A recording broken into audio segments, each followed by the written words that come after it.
भगवान बुद्ध ने कहा है कि अगर आपके मन में मैल है तो आपका कोई भी कार्य, आपकी कोई भी पूजा, आपका दान, आपका कल्याण, आपकी मीठी बोली, इसका कोई महत्व नहीं है।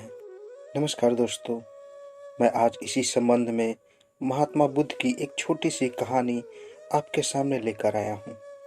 एक वृद्ध भिक्षु और एक युवा भिक्षु दोनों नदी किनारे जा रहे थे। तभी उन्होंने देखा कि एक युवती नदी में डूब रही है और बचाव बचाव के लिए आवाज दे रही है। युवा भिक्षु तुरंत नदी में कूद गया और युवती को नदी से बाहर निकाल लाया। इस तरह से उसने उस युवती को बचा लिया। इतने में वृद्ध भिक्षु गर्म हो गए। अरे, तुमने उस महिला को छू लिया। अब मैं तुम्हें बुद्ध से कहूंगा और तुम्हें दंड दिलवाऊंगा। दोनों बुद्ध के सामने पहुंचे। वृद्ध भिक्षु ने कहा, भंते, इसको दंड मिलना चाहिए। बुद्ध ने पूछा, क्यों? वृद्ध भिक्षु ने कहा, इस बात का कि इसने युवती को उठाकर नदी से बाहर रखा। इसने उसे छू लिया।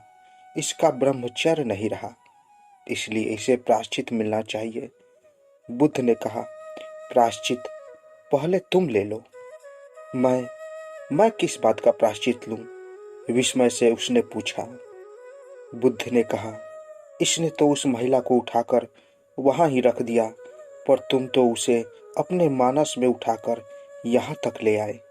तुम्हारे मन में अभी भी यह है, तुम इतनी देर से उसे ढूंढ रहे हो। इसने तो वहां रखा और भूल भी गया। सुनो, मैं तुम्हें परिणामों की निर्मलता के लिए यह 4 उपाय बताता हूँ। पहला उपाय, हमेशा मन को स्वस्थ रखना, दूसरों के बारे में विकृत नहीं करना। दूसरा, इंद्रियों पर विजय प्राप्त करना। तीसरा उपाय, अच्छी संगति में रहना। और चौथा उपाय, प्रार्थना करना।